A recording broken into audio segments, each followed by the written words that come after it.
Hello and welcome to channel the student. My name is Syed Farman and हम discuss करने वाले हैं। आज से हम डिस्कस करने वाले हैं 10th बायोलॉजी। ठीक, तो अगर आपने देख लिया होगा लास्ट वाले लेक्चर्स, तो हमने 9th बायोलॉजी को कंप्लीट किया है। जो भी आपके फ्रेंड्स में से या आपके रिलेटिव्स में से ब्रदर्स सिस्टर्स जो भी 9th में पढ़ रहा है, उसको आप जाके लिंक शेयर कर सकते हैं वीडियोस की, उस प्लेलिस्ट की जो 9th की बायोलॉजी है। तो मैंने उसमें कोशिश की है कि हर एक पॉइंट को मैं अच्छे से एलॉबरेट वे में डिस्कस करूं और समझाने की पूरी कोशिश करूं।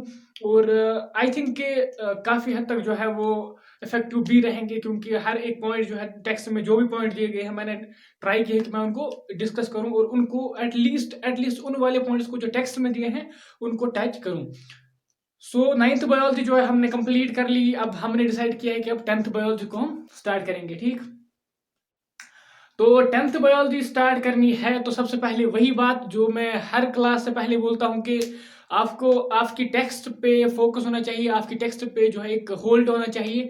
आपको अपनी टेक्स्ट बुक पहले तो होनी चाहिए, उसके बाद उसको एटलीस्ट आपको पूरे ईयर में पूरे सेशन में 2 से 4 बार पढ़ना पड़ेगा। दो मिनिमम है, मिनिमम एटलीस्ट 2 टाइम्स। ठीक, तो पढ़ना क्या है? पढ़ना वही है जो टेक्स्ट की लाइन है, एक एक लाइन को हमें पढ़ना है। टेक्स्ट में किस तरीके से क्या क्या दिया है, हर एक टाइप की जो भी कंसेप्ट है, जो भी फैक्ट्स है, उनको याद रखना है। ट्राई करना है कि याद रहें, नहीं रहेंगे तो अगली बार फिर से पढ़ना है।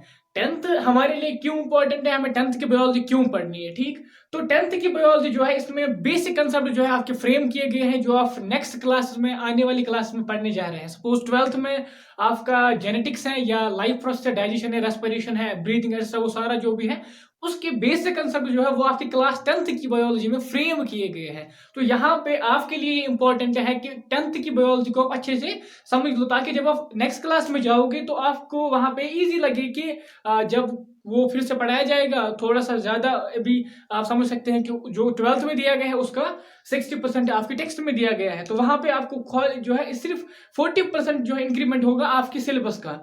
तो वो वहां पे समझने के लिए यहाँ पे आपको ये अंडरस्टैंड करना जरूरी है, इंपॉर्टेंट है एंड इंपॉर्टेंट है। ठीक है, मैं इतना इसलिए इंसिस्ट कर रहा हूँ क्योंकि मुझे पता है जो 10th में है कि बच्चे तो पढ़ते हैं ही, क्योंकि बोर्ड एग्जाम होता है, एक्स्ट्रा मार्क्स लाने होते हैं, वो तो सारा होता ही है। तो मैं चाहता हूं कि अगर आप पढ़ने ही वाले हैं, अब आपको पढ़ना ही है फोर्सबली या कैसे, तो अब आप एटलीस्ट इस तरीके से पढ़ो कि आपके कंसेप्ट क्लियर हो और आगे जाके ये आपको हेल्प करे। तो बायोलॉजी, या मैं अगर बायोलॉजी की बात कर रहा हूं तो आप ये सारी जो है साइंस बुक पे अप्लाई कर सकते हैं कि सबसे पहले आपको क्या करना है। जो भी मैं चैप्टर यहाँ पे स्टार्ट कर रहा हूँ उसको अगर आप पहले पढ़ेंगे तो बेटर है।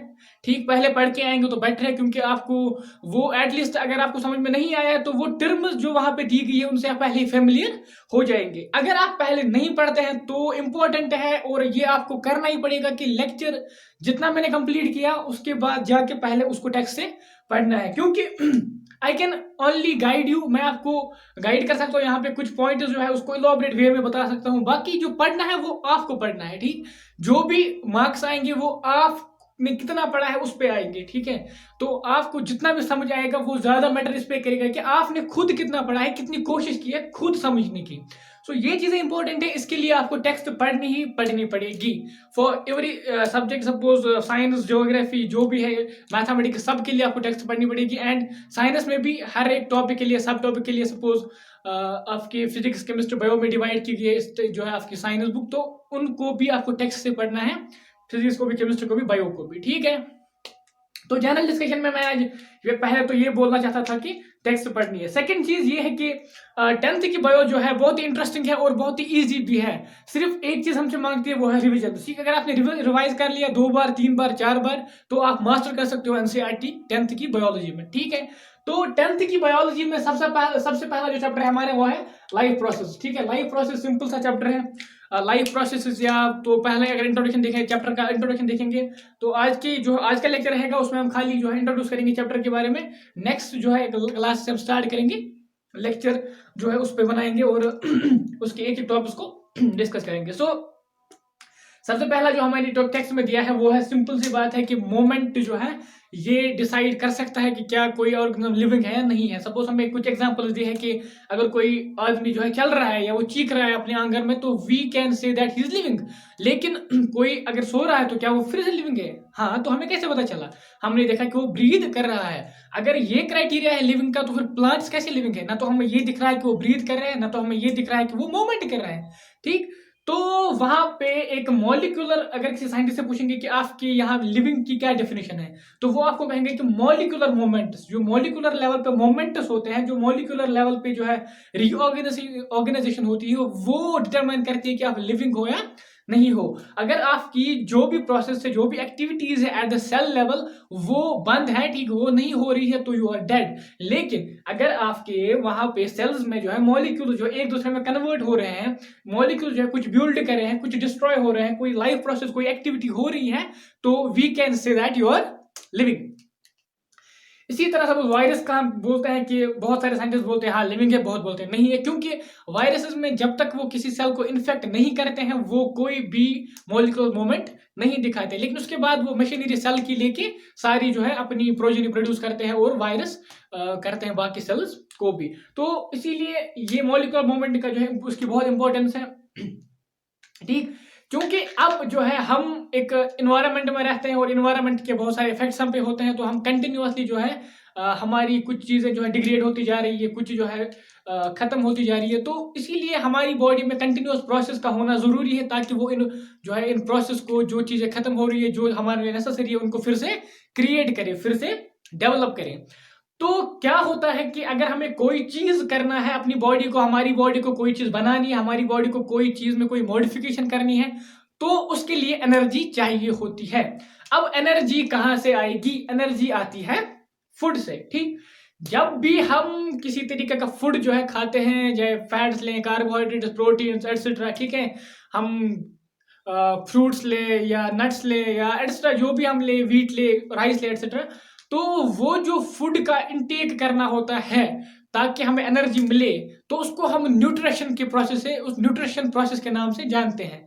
ठीक है, सपोज हम न्यूट्रेंट्स लेते हैं, वो चीजें जो हमें एनर्जी प्रोवाइड करते हैं, हम उनको न्यूट्रेंट्स कहते हैं। ठीक, the intake of nutrients is called nutrition. ठीक, ये आप सिंपल से डेफिनेशन लिख सकते हैं, ऐसे याद रख सकते हैं, और बाकी जो है टेक्स्ट पे भी आपकी अच्छी सी खासी डेफिनेशन दी है, यही चीजें इलॉबरेट करके बताया गया है कि जब हम कोई चीज लेते हैं जो हमें एनर्जी देता है एक्स्ट्रा, तो उसको हम न्यूट्रिशन बोलते हैं, या सिंपल इनटेक ऑफ न्यूट्रेंट्स। यहाँ पे जो टर्म मिलती है न्यूट्रेंट्स एंड न्यूट्रिशन, यहाँ से भी आप याद रख सकते हैं। अब हमने जो है फूड ले लिया, हमारी बकल कैविटी में हमने उसको जो है मैस्टिकेट किया, उसके बाद वो चला गया हमारे स्टोमक में।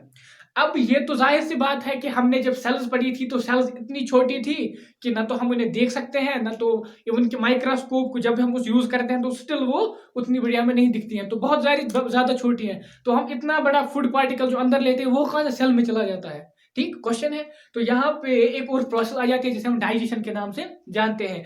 डाइजेशन क्या करती है? उस फूड को छोटे छोटे पार्टिकल्स में डिवाइड करती है, उसको मैस्टिकेट करते हैं, उसको डाइजेस्ट करके जो है बहुत स्मॉल पार्टिकल्स में डिवाइड करती हैं, ताकि हमारे सेल्स उसको अंदर ले सके। तो वहां पे हमारी नेक्स्ट प्रोसेस आ जाती है डाइजेशन। इसी तरह उसके बाद हमारी प्रोसेस आ जाती है, लाइफ प्रोसेस, वो है एसिमिलेशन। ठीक है, एसिमिलेशन क्या है?